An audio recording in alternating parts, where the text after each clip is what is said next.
요새는 랩과 힙합이라는 문화가 많은 사람들이 쉽게 접할 수 있는 장르가 됐어요. 원래 이 힙합이라는 문화가 미국 할렘가에서 시작된 건데, 할렘가 하면 뭐가 생각나죠?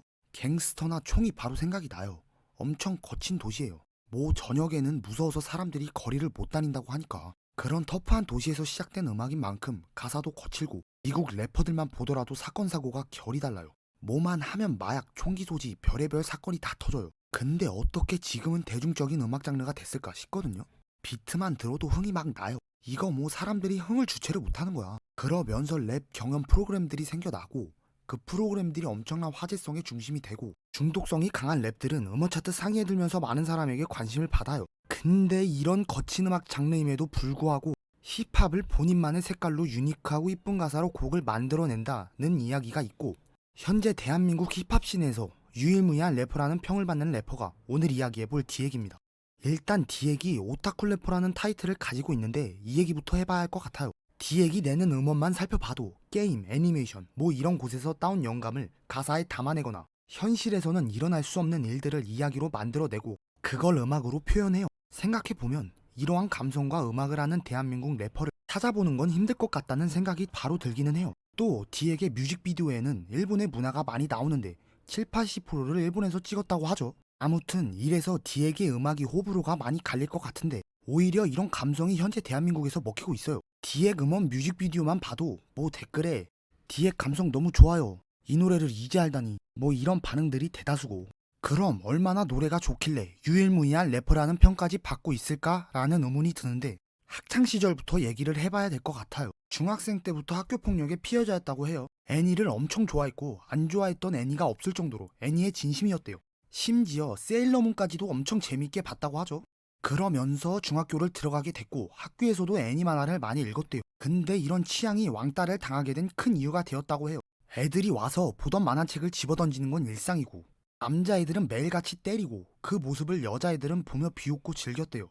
스스로 목숨을 끊을까라고 생각했던 적도 수없이 많았다고 하는데, 얼마나 심각했는지 감이 오시죠? 만약 그때 정말 그런 선택을 했다면 이런 띵곡들이 세상에 존재하지 않았겠죠? 근데 그런 와중에 진수라는 특별한 친구가 있었다고 해요. 진수는 디엑을 괴롭히던 친구들과 친했다고 하는데, 진수랑 붙어있으면 애들이 괴롭히지 않아서 진수가 좋아하는 힙합을 일부러 듣고 진수와 자주 붙어 있었다고 해요. 왜 그런 애들 있잖아요. 착한 애인데 애들이 같이 괴롭힐까봐 대놓고 때리지만 이러지는 못하는 애들. 그랬던 친구였던 것 같아요. 그러면서 랩을 많이 접하고 래퍼들을 보면서 나도 저렇게 유명해지면 친구들이 더 이상은 안 괴롭히겠지 라는 생각을 했다고 해요. 진수와 같이 학교 축제에서 랩을 부르기도 하는데, 이때부터 진지하게 래퍼가 되기로 마음 먹었대요. 이 진수와의 4분짜리 공연이 디엑한테는 엄청 의미 있는 시간이었다고 해요.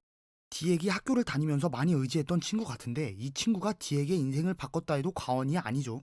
그렇게 성인이 되고 성인이 되어서도 랩 전문학교까지 다녀가며 랩을 배웠어요. 당시 교수가 라임어택이었다고 하는데, 라임어택은 디엑에게 너가 겪었던 이야기를 가사에 담아봐라 라는 말을 강조했다고 해요. 스토리적인 부분에서 디엑이 겪었던 학창시절이 음악적으로 풀어내기 좋은 요소들이 많았다고 생각했던 것 같아요. 그러면서 본인이 학창시절부터 좋아했던 애니와 본인 상상 속에서 펼쳐지는 모든 이야기들을 음악으로 풀어내기 시작해요. 근데 처음부터 음원이 막 잘되고 이런 건 당연히 아니었어요. 2019년부터 2021년까지 정규 앨범을 4개를 작업했는데, 음원을 공개했을 당시 많은 관심을 받지는 못했어요. 근데 2021년부터 틱톡에서 디엑이 2020년에 발매한 오하이오 마이 나이트, 이 곡이 많은 사람들한테 사용되면서 음원이 역주행을 하게 돼요. 준비된 자가 기회를 잡는다, 이 말에 디엑이 제일 걸맞지 않을까 하는 생각이 들거든요. 이미 노래가 중독성도 강하고 가사도 힙합하면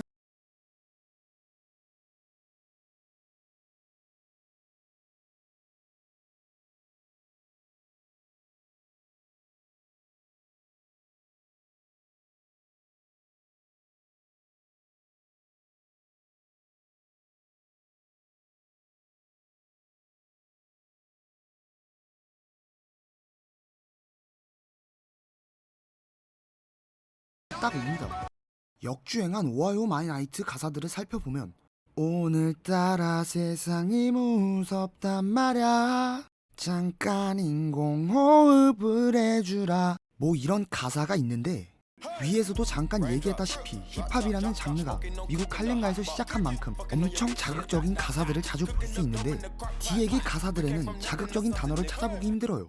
이런 유니크한 색깔 때문에 더 관심을 받는 것 같기도 하고 계속해서 이름이 알려지다 보니 많은 팬들에게 DM이 온다고 하거든요. 특히 학교를 다니면서 오타쿠라는 이유로 놀림을 받고 있는 학생들이 많은 DM을 보낸다고 하는데 이에 디액은 제가 잘 됨으로써 애니를 좋아하는 사람들이 애니를 보는 것과 본인의 취향을 당당히 드러낼 수 있는 게 감동이에요 라고 직접 언급을 하기도 했어요. 걸그룹 여자친구 은하의 팬심에 대한 이야기도 재미가 있거든요. 유독 디액의 가사에 은하라는 가사가 많이 있는 것을 알 수 있는데 디액이 음악을 막 시작했을 때 할머니가 몸이 많이 안 좋았고 그 당시 여자친구 오늘부터 우리는 노래를 듣게 됐는데 엄청난 위로가 되었다고 해요. 특히 은하의 목소리가 너무 좋게 들려 그때부터 은하의 광팬이 되었다고 하죠. 심지어 은하를 생각하며 만든 노래인 은하는 억천만 갤럭시 익스프레스 97503을 발매하기도 했어요. 특히 갤럭시 익스프레스 97503은 은하의 생일을 따서 제목을 지었다고 해요. 얼마나 광팬인지 감이 오시죠? 은하와 작업을 하는 게 버킷리스트라고도 하는데 둘이 진짜 같이 작업을 한다면 신선한 조합이지 않을까 하는 생각이 들기도 해요. 지금은 디에게 거의 모든 곡이 제 플레이리스트에도 있고 하루에 한 곡은 꼭 듣고 있는데 안 들어보신 분들은 진짜 추천합니다. 어쨌든 본인의 취향을 당당히 밝히면서 오타쿠적인 요소들을 음악에 잘 녹여내고 본인만이 할 수 있는 음악을 만들어낸 게 디액은 독보적인 래퍼다라는 평을 받게 해준 게 아닌가 하는 생각이 듭니다. 앞으로도 디액의 음악에서 어떤 신선함을 느낄 수 있을지 어떤 재미있는 가사들을 볼 수 있을지 함께 지켜보는 것도 재미있는 포인트가 될 것 같아요. 지금까지 세상의 모든 삶이었습니다. 감사합니다.